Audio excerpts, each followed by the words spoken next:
Pabandykim padaryti tokią lentelę. Čia yra 5 stulpeliai, 5 eilutės ir visi langeliai yra 1 cm kvadratai. Reiškia, mes turim įsiterpti lentelę 5 ant 5, per šitą 5 stulpeliai, 5 eilutės, sakom, ok, taip turim.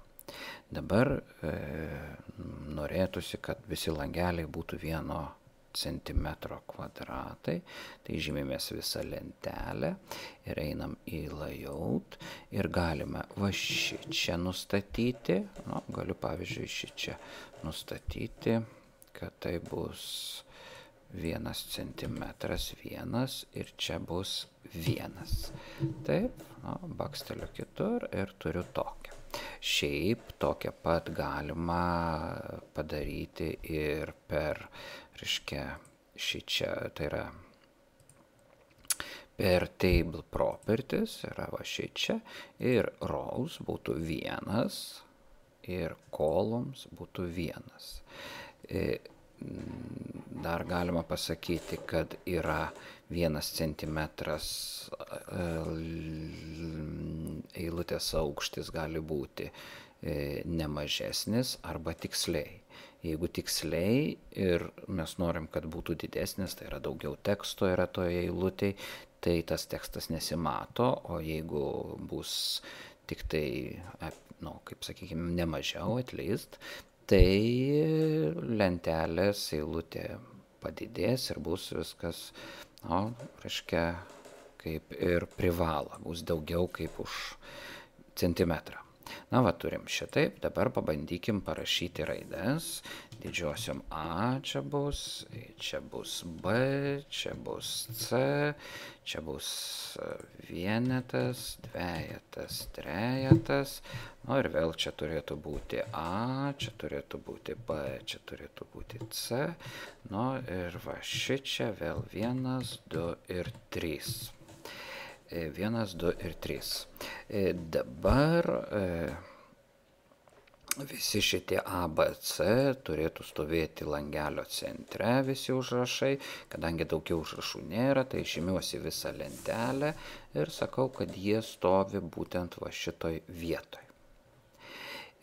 Pavartykim tekstą. Šičia yra paversta 1, 2, 3, tai aš taip ir pasižymiu 1, 2, 3, einu į teksto kryptį ir paverčiu. Kai tik paverčiu, mano lentelės tie vienetukai, kvadratėliai ir sugriūva. Ir šitaip čia pasižymėkim dar ir čia bus taip. Gal reikėtų va taip, kaip pavyzdį yra. Todėl dabar iš naujo nustatysiu visą lentelę žymiuosi. Dabar galiu sakyti, va čia nebe 1 yra, vėl 1 parašysiu, vėl enter ir vėl viskas gražu. Toliau pasižymėsiu centrą, visą centrą, nueisiu į design, pasimsiu, gal ne tokią pačią, bent jau panašią liniją, kažkas va šitokia yra, taip. Ir dabar pasimsiu, reiškia, outside borders, gal nelabai tokia, bet tiek to, tokią turim. Taip, dabar visą lentelę pasižymėsiu ir pasimsiu storesnę liniją, tik tai vėl grįžtu prie normalios ir padidinu storį, sakėm, iki tokio lygio ir vėl bus outside borders, va taip turiu.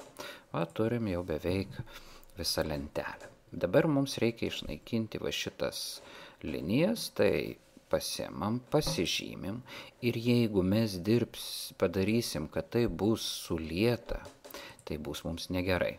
Anuliuojam šitą suliejimą, reikia paimti vėl į design, vėl borders ir reikėtų nuimti, reiškia, inside vertical borders, tie, kur yra juodieji.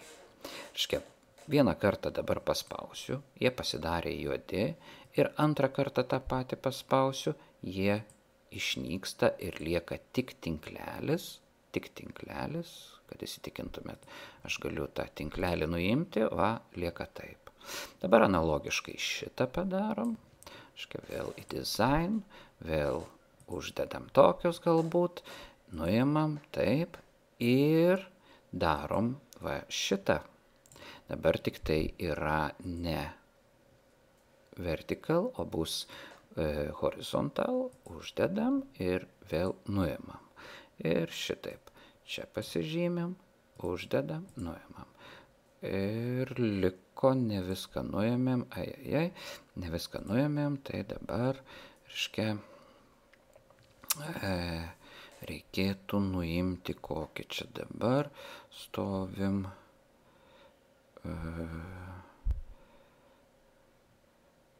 Turim bottom uždėti ir nuimti. Šičia bus irgi taip pat bottom uždedam, nuimam. Kodėl tas uždėjimas nuėmimas? Todėl, kad mūsų linija yra ne ta.